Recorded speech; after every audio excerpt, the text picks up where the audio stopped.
Hmm.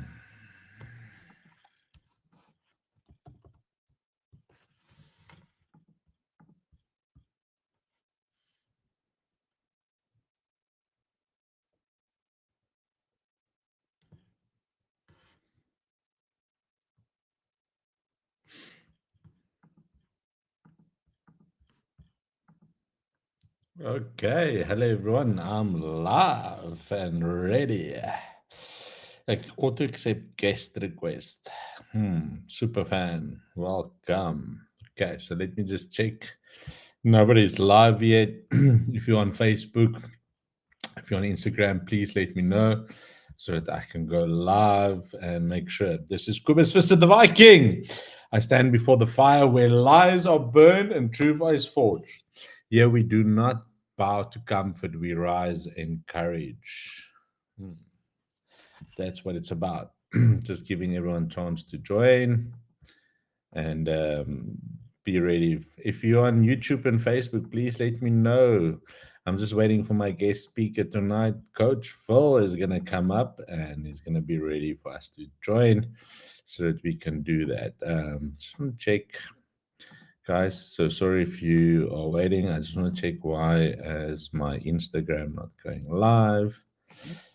It's because it's offline. Let's save that. Just want to check. Hi, Hopes. Good there. Nice to have you here. I just want to check quickly. I know you are all waiting. Just want to make sure I'm going live for Instagram. Werner, welcome to this. I will start in the next. Oh, okay, Facebook is Instagram is going live, so I'm live on 10 channels tonight. Just waiting for a friend to join. Having in the meantime, let's get it going.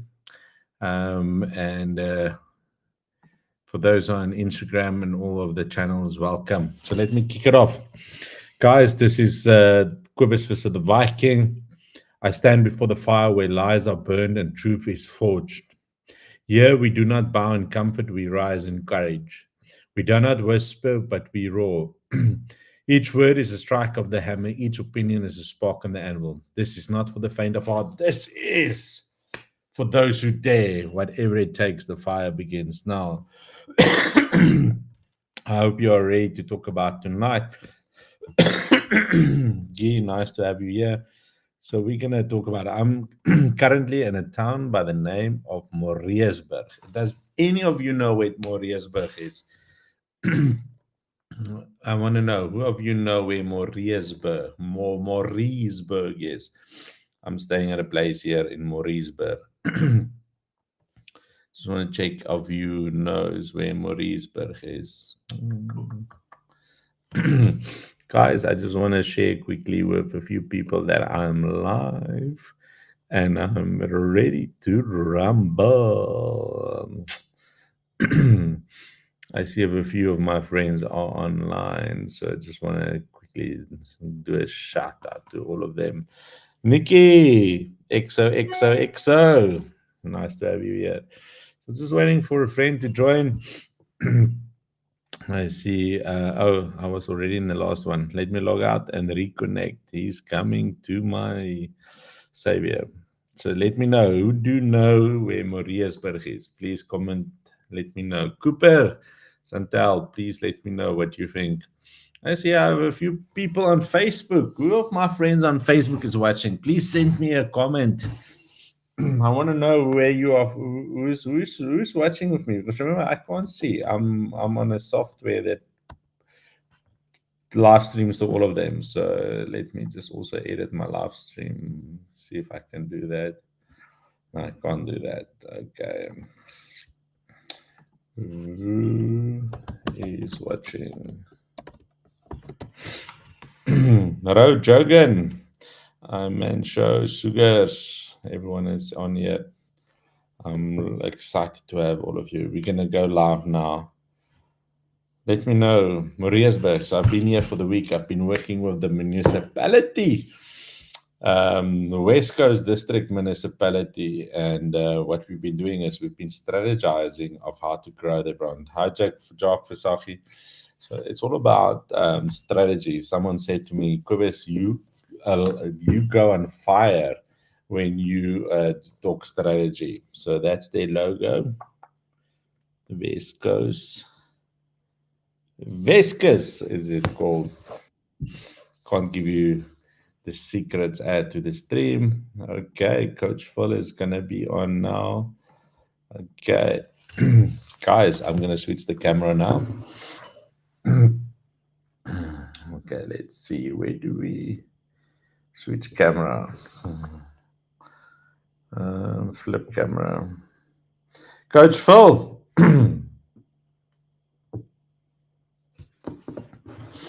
Coach Phil, are you there, buddy? How you doing? Welcome, welcome, man. We don't see your photo. Yeah, I'm just setting it up. Just give me a second. Is it? Are you? You're not naked, by the way, are you? No, not yet. Hey, yeah. If there's any single ladies watching, I'm still single, by the way. Vix, Mukumulo, Angelis, Belinda. Hey, Portuguese is here. Looking at the Portuguese. We're gonna go live now. Anthony Taylor. Where do I know you, Anthony? You look familiar, by the way. King Waha, Adrian. Just everyone that's live on my TikTok, by the way. Just making sure you can see what you need to see. Dennis. It's a pity I can't see any of these guys who are on TikTok and all these other places. Hey, it's nice to see you. Did Bruce tell you that to have a better, not to have to just have a normal background?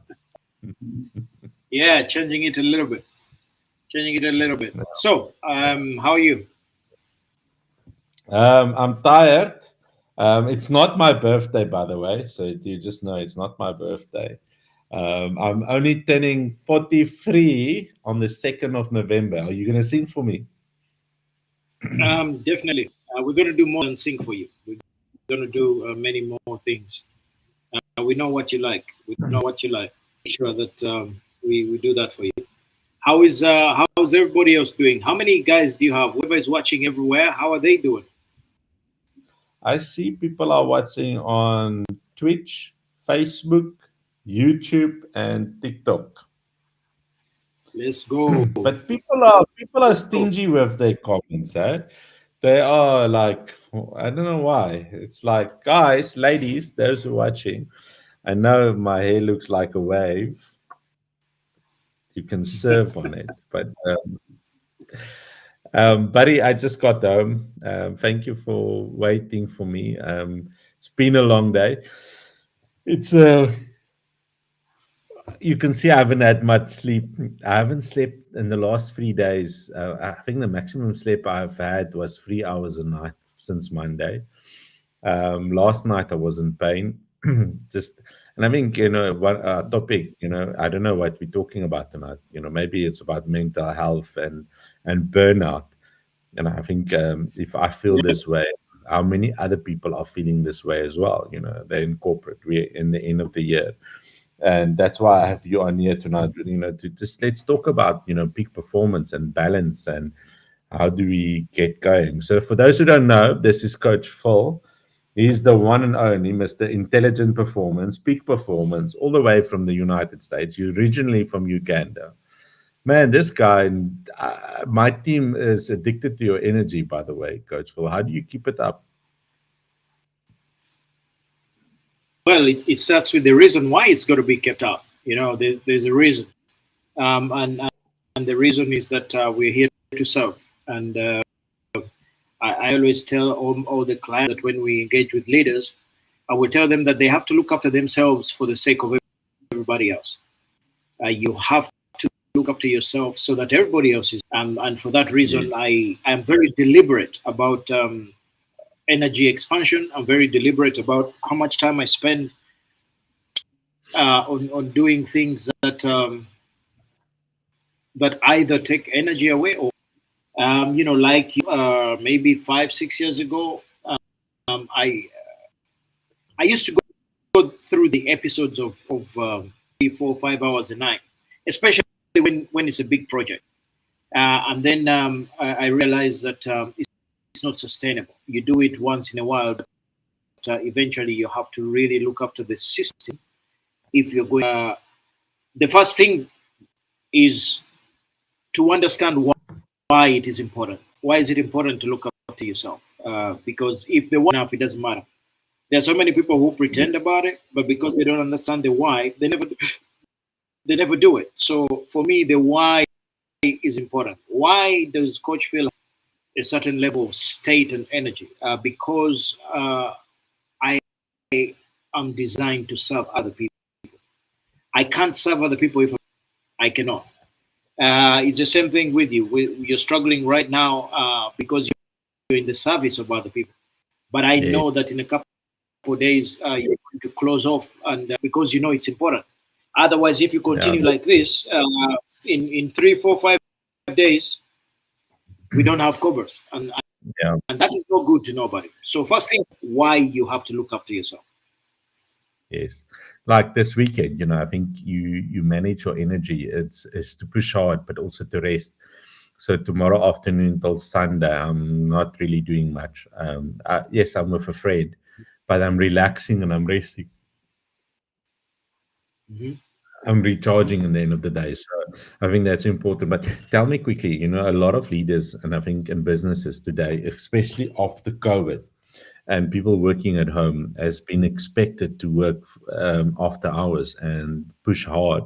I've noticed how many workers still work until 10, 11 o'clock at night on responding to emails and responding to work. Why do you think that is? Is it because of the change of what happened because of COVID? Or have we become accepted of that people have to work after hours? I think that the after hours thing, much as it's being pushed right now, there's many people and many leaders who are beginning to backtrack on it, to say, hey, it's not healthy. It's not healthy for you. It's not worth it. And if you are the business owner, then 14, 15 hours, yes. But if you're not the business owner and you actually follow the protocol that we, in terms of a high performance person, then guess what? You should be able to work your 10, 12 hours and don't need to work after hours. But in hours, are you working a shift or not? The challenge usually, why many companies are pushing, is usually they know that they're not getting the best out of their people who are at home, Cobus. They know that the person says they are working at home, but they're not really working at home. They are distracted by all the things. If you know you have things to do at home, you're going to get distracted. Not everybody has got the discipline. So then people continue to push the work of going hours. But if a person followed the protocol of what we teach, okay, first 3 hours, first 4 hours, focused work, no notifications, development. Next, no meetings until after midday. Meetings after midday. And then thereafter, only the things that move the needle, which brings us to that performance schedule, where if you can't do it within 10 hours, what are you actually doing? You're being distracted. You're being pulled away from the normal thing. You can stick to the 10 hours, then you should be able to accomplish what your bosses want you to accomplish. Well, Cattleman Jay says here at the moment, I agree, when burnt out, you're not as productive no matter how many hours you work. And then Vanner Rood says, hi, Cobus and guest. So, yeah, I think Cattleman, what he says, no matter how much hours you work, is that you will still feel burned out. You won't be as productive. That's right. And he's very right. Because if you're firing on only 50%, you're not good to nobody. That's why one of the greatest, now they're beginning to find out, one of the greatest remedies for high performance is rest, and real rest. There's a lot of science. I don't know if we spoke about it with you, Cobus, but there's a lot of science in sleep and making sure that you're optimizing your rest and your sleep and get away from blue screens and things like that. Every leader that I speak with, especially when I used to work with the Total companies, those guys don't sleep. And then I challenge them for a week to try and get some rest. And then the next week, they're much better at production of what they need to do. And then I ask them what changed. Yes. They say, oh, I feel rejuvenated. I can think better. I can execute better. I say, so you have just gotten to the level of understanding that high performance is not about the hours. It's about how productive you are when you are being productive. I think, and just a shout out to everyone that has been joining, we have Coach Phil here tonight talking about burnout and mental health. Now, we're talking about burnout. How does this impact your mental health? You know, you talk about putting in the energy and the effort. Mental health, I think I've been struggling, just to Coach Phil, on a constant basis about mental health. You know, if I talk about mental health, it affects me depression-wise. It affects me energy-wise. And for those who is hearing it for the first time, yes, there's mornings that I don't want to wake up. And it's not about being tired. It's I love what I do. I think maybe I need to unpack why it's impacting me so much. Apart from being in pain 24/7, you know, I think that can be an impact. But if you had to think about it, first, I think two questions to you, Coach Phil. One is mental health. How does that impact leadership and employees in today's time? And what is a remedy for mental health? So, Cobus, the first question is how does mental health impact leaders? Yes? Yeah, because remember, leaders don't accept it. It's like it's not normal in corporate. It's still a big thing.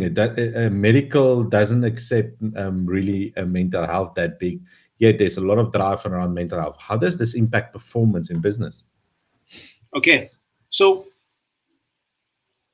when I like to always think through what Charlie Munger always says.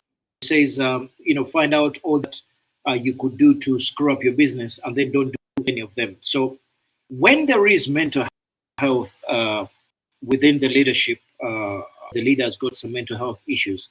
There are certain things that are prevalent in the way they're living. Number one, they will have stress. They will have depression. They will have fear. They won't want to come to work. They will have, their judgment is not going to be as good as it should. Most importantly, the emotional intelligence is going to be quite disturbed. Now, all those that I've just mentioned are attributes of being a great leader. You cannot, if you are super stressed all the time, it's impossible. You cannot lead people without empathy. We talk about service leadership, but we also talk about the fact that if pressed, you cannot be a great leader, because remember, the energy of the leader rubs off everybody. If you have a stressed, depressed, not sleeping, unempathetic leader, they're going to be a nightmare in the workplace. Running after everybody, they're going to make the wrong decisions. They're going to piss everybody off. Most importantly, the morale and productivity of is as simple as that. So that is how important, because if your job as a leader is to inspire, is to find solutions, is to encourage, is to uplift, and to do any of those, that means you can't lead. That means the organization is going to struggle. So what is the opposite of that? The opposite of that is, by the way, in the olden days, there's not many people who actually acknowledged mental health as a real problem. It is just really beginning to recognize that, hey, this is a real deal. Yes. And we can take this to the extreme. The amount of things that people are doing and hurting themselves and doing crazy things because of mental health are ridiculously high. Ridiculously high. So as an organization, as leaders, the first thing, as usual, we always say, prescription without diagnosis is mal. How healthy are your leaders? How healthy are you mentally? How often do you actually take time and, again, Founders and business with taking time out and really having the amount of time to unplug. Unplugging means you go somewhere where you have no connection to nothing, nobody, and just connect with the nature and just rejuvenate. That's number one. Number two, how often do you have a peer group, a group of people who you can talk to, who know you, who don't take your bullshit, but they can assess and see where you are mentally. Then ultimately, how often do you actually get to speak to the professionals from a coaching point of view, from a consulting point of view, from a therapy point of view, to make sure that you still have it up there? It will actually usually help to keep you in state, but also help you to remain sane, especially if you're in a role that is, high pressure, high end results. You have people you're leading, you have a family, you have a wife, you have a dog, and cats that keep breaking the doors. So naturally you're going to need those three things, all that. That's what I would say so far.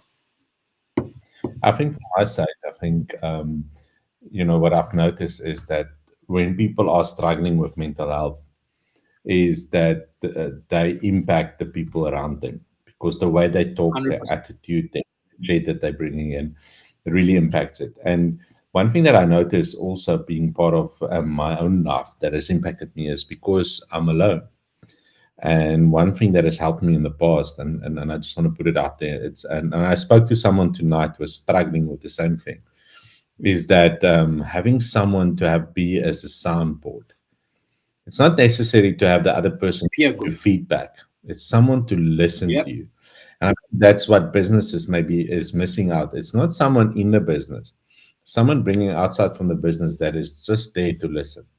A performance coach or a coach or maybe a psychologist or someone just to be there for people to have an unpack session. I think coach, and that's why we've partnered up, is what has helped me in the past with you, is that the times that we would just have a conversation about life, about things, what's been happening. It's just, just having someone to understand and listen. It's like, Cobus, I know what you're going through. I'm going through it myself. And just having that someone to listen to. And I think that makes a big impact. And someone, even if they listen, Coach Phil, is that they don't judge. You don't judge me. It's 12 years later. That's very important. You still accept me for who I am. You still listen. You don't judge me. I can say to you, I'm the biggest asshole or the biggest racist or the biggest whatever. You will still love me for who I am. You will not judge me because you will understand that I'm going through something. And I think that's the thing. It's having really that unconditional love and compassion for the other person. 100%. And I think it's important to share with guys what's going through. Me and you, last 5 years, have both gone through some deep stuff. Some real shit stuff. And there are times where the only person I could call was you, and you would listen, and sometimes I would gauge, and sometimes I call you and I don't want advice. I just want to talk to somebody who understands. Yes, you just want to same thing with you. Sometimes, and sometimes you'd call me, and I would call you, and you just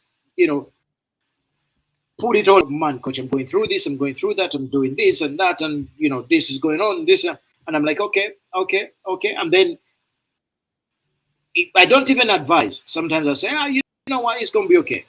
Why? Because that's what you need. But I think what is important is also to understand that isolation is a real problem, especially for leaders and men. There's so many great leaders that I have interacted with. Isolation is real. I know there's, the first leader that I worked with at Total, this guy had everything. He's got a great house. He's got everything you can think about. The wife and kids can do whatever they want, but he was the most lonely human being I ever knew. Yes. And hey, when was the last time you took your young girl to school? He said, what do you mean take her to school? I'm at work at 5 in the morning. I don't leave until 7. I said, who are you working for? He said, what do you mean? I work for Total here. Why are you working? So that I can provide for them. I said, just do me a favor. Just go and ask your daughter what her favorite color. He didn't know. I wanted to berate him because I didn't know any better. The guy had no clue. He was isolated. Yes. He was lonely. He's in a foreign country. The only people he speaks to are his bosses who are just giving it to him. Bam, bam, numbers, numbers, numbers. What are you doing? He was completely isolated, and I was the only person who talked to him. And even up to today, he still says, "Hey, you know what? All you did sometimes was listen to me, and I felt such a relief." But I said to him, "Why didn't you ever?" He said, "I would be lonely. I leave home at 5. I go back at 7 or 8. The kids are sleeping. I drink my coffee. Sometimes I don't even sleep." I said, "What do you mean you don't sleep?" In the bed worrying about stuff. That is when I realized he was actually getting to that mental breakdown. And I could actually see one of his eyes was getting out of, with a lot of pressure.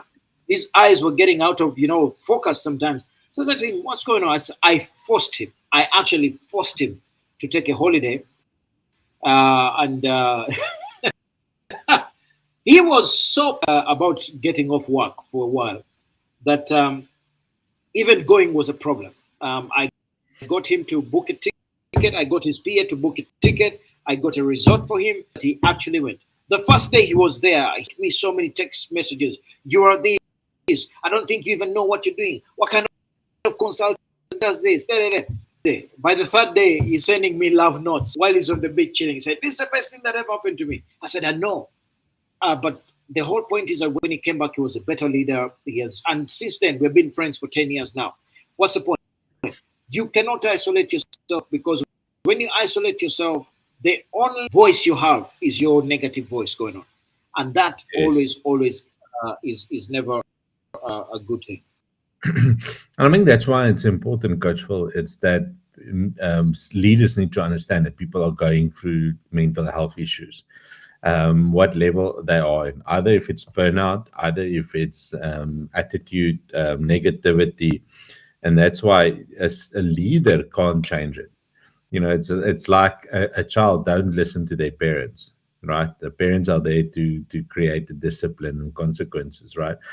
However, that's what we do. I think part of our culture assessment that we do is we recognize what's the toxic culture, but also we recognize what the challenges is that people are going through. And I think that's the difference that we make compared to the McKinseys out there, is that we really care about people. That's part of our apart from our compassion and empathy. That's part of who we are and what we do.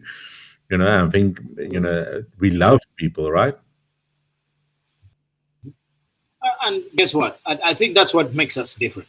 We have a holistic approach. When we take people away for 3 days, we're not just giving them PowerPoint. We are pushing them. We're challenging them. We're doing fireworks, minds, and then we're feeding them well and making sure they're sleeping like great. You're going to say, we're giving them an experience, and that's what it is. It's not just fear. Yes. Because I think people are sick and tired of theory. They want something experiential and practical. That young you from McKinsey or BCG or PCW has been in a boardroom where people got both mental health as well as the desire to kill, but also realize that they're running on fumes and there's no more gas in the tank. I think our ability to be able to marry all that stuff to help these guys better, they remain friends with us for the rest of their lives, because they realize that we don't go in to talk about just the company. We go in to talk about their well-being, because we know they will be better leaders, therefore the company will benefit better. Cobus, I think we're going to run for another 10 minutes or so. We can get some rest, so we can give people a few tips and stuff in terms of what can people do about their mental health.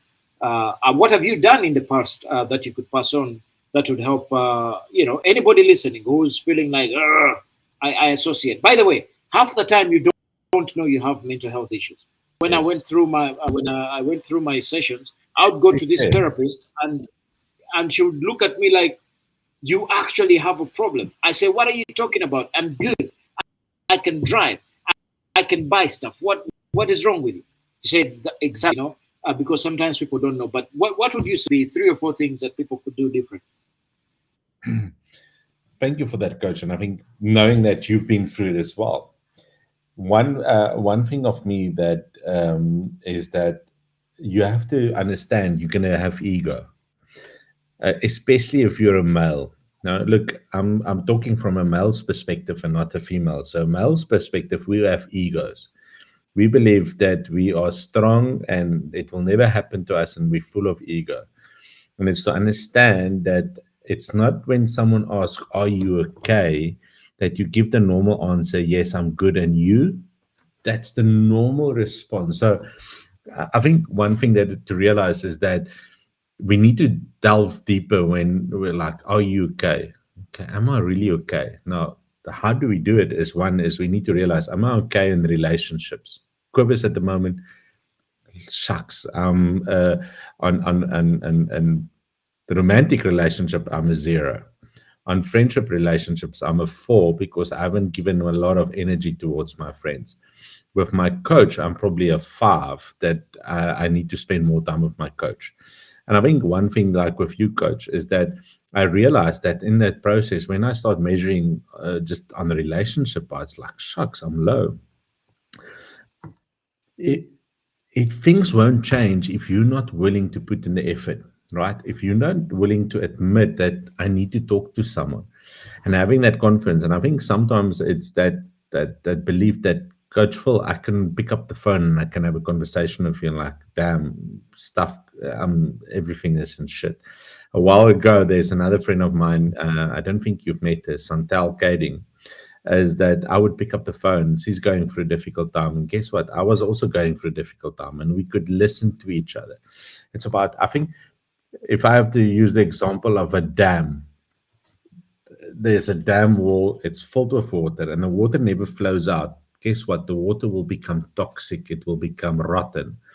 And sometimes the only way we do it is 2 ways. We either journal or we speak it. We need to open the sluice so that the water can run out. So we need to clear the dam. And the reason for that is that's the only time, it's like a swimming pool, that's the only time we can clean it. That's the only time we can get rid of the toxic waste. And one of doing it is writing it down or speaking it. Then the next thing is we need to fill the dam with new water. And the only way you can do it, and this is the most powerful thing, and I know there's a lot of gurus that have mentioned this, it's about being grateful. I've recently done this, Coach Phil. When anyone talks to me and says, "How are you?" or I meet someone, "Hi, Coach Phil," instead of asking them, "How are you?" I will get the normal response, "No, I'm good, and you?" I would not say, "How are you?" I would say, "Hello, Coach Phil. So tell me this week, what's the one thing that you are the most grateful for?" Do you know how many people are shocked by that? That like they are used to saying like, "How are you?" and then they would respond, "Good," and you. How are you? I'm good. Yeah.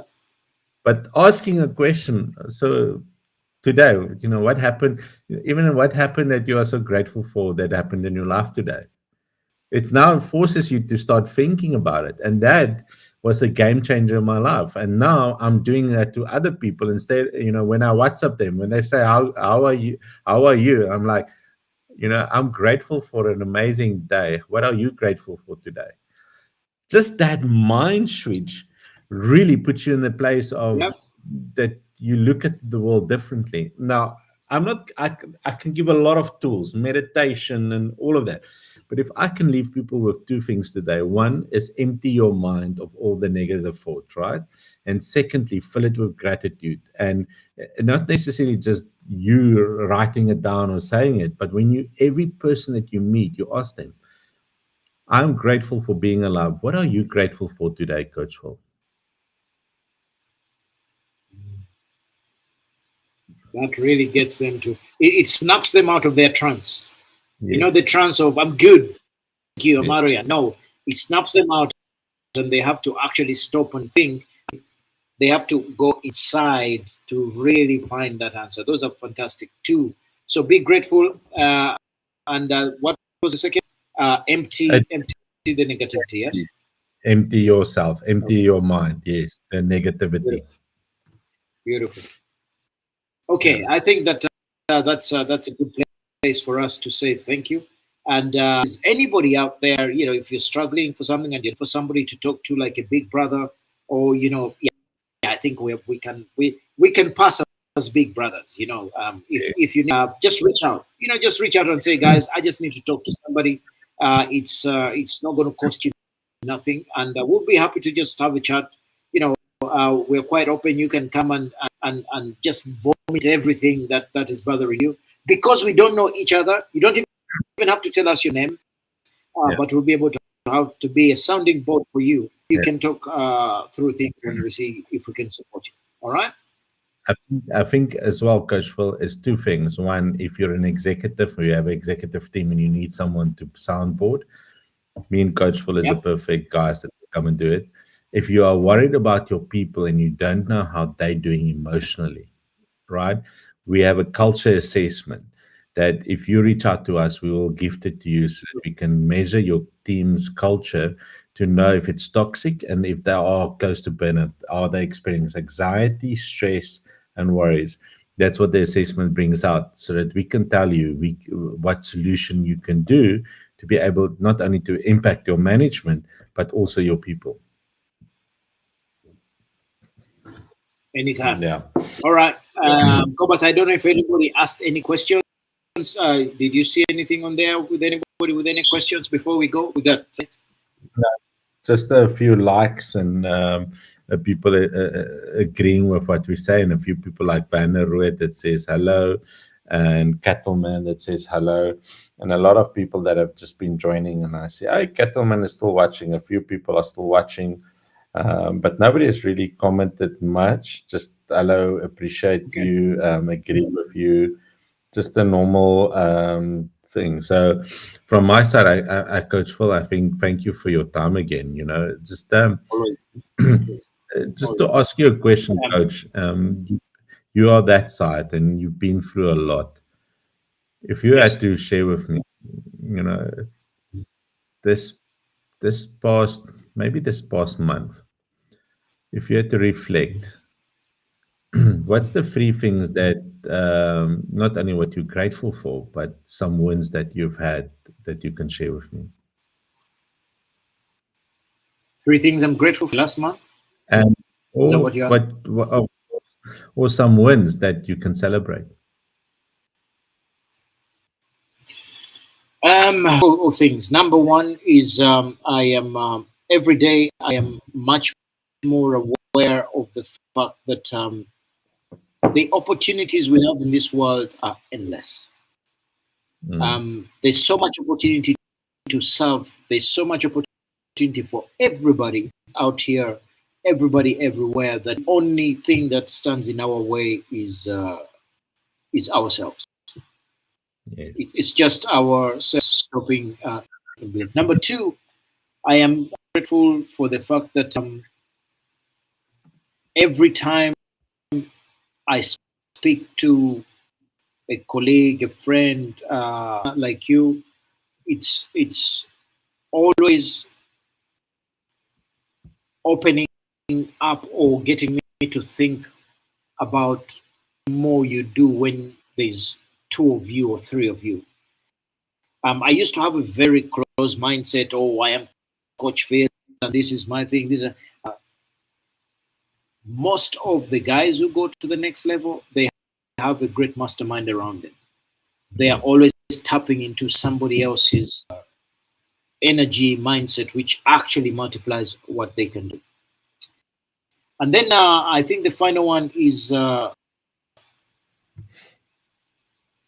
I'm excited about this new journey of what we can do for consulting on the African continent. I'm actually I cannot wait for us to enter the next gear of sending Mackenzie out of Africa. I know what we can do. I know what we have done so far.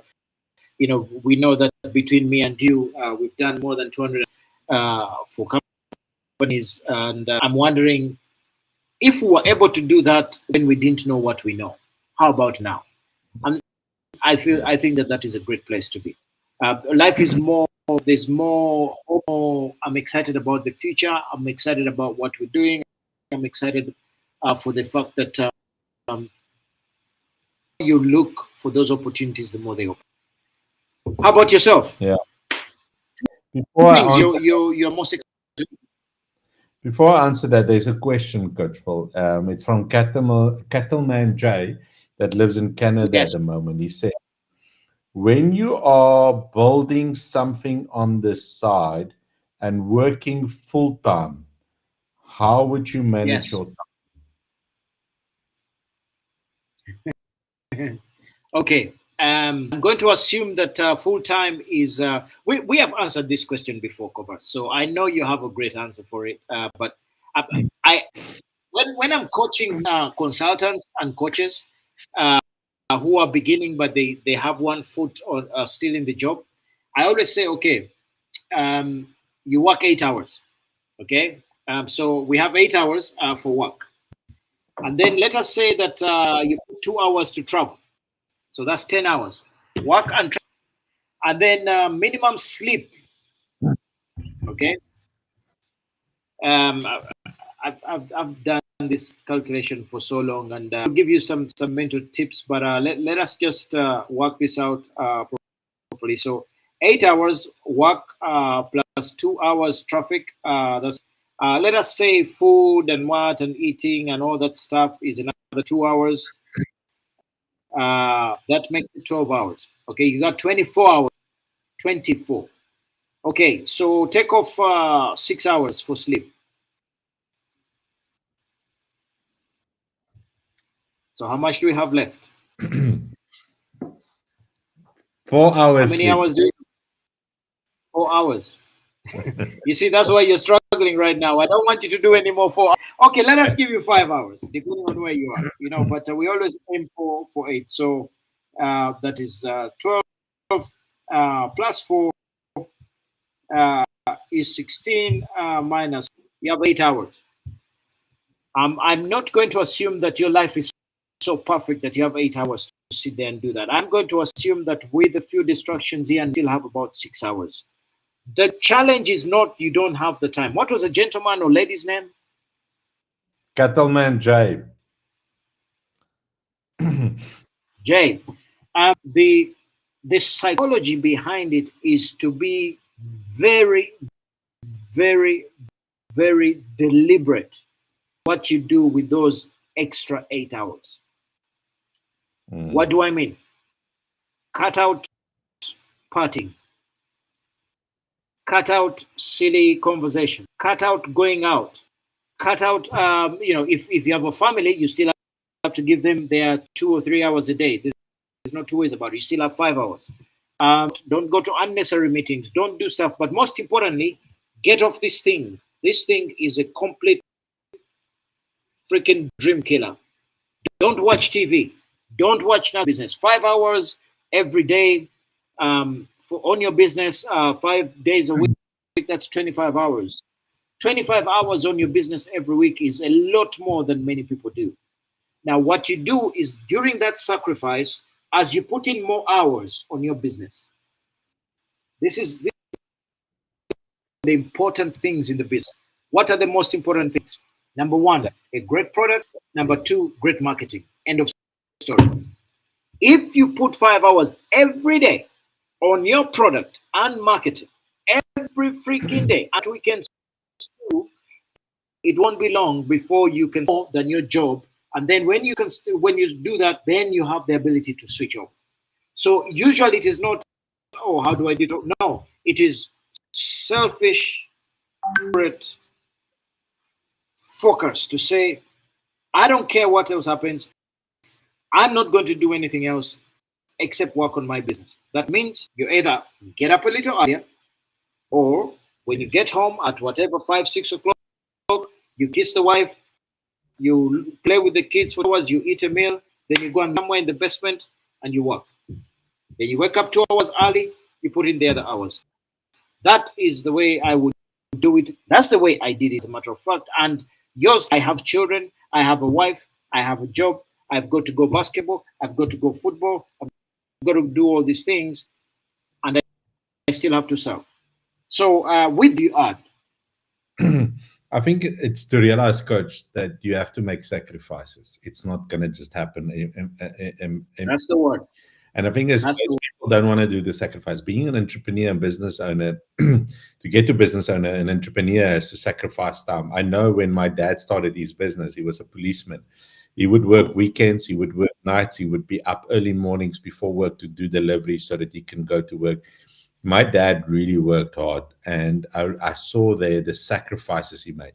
Weekends when there was sport, South Africa, we love rugby. He gave up rugby to work on his business. So people would invite us to word. prize. He wouldn't go because he had to work. And I think that's the one thing that people don't realize. People want things to be easy. Things are not going to be easy.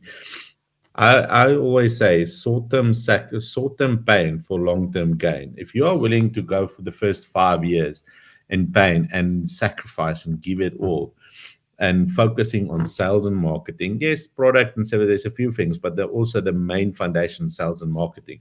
That's why I believe that most businesses fail, is they don't first market, and then sales. They all say, oh, I've built it and they will come.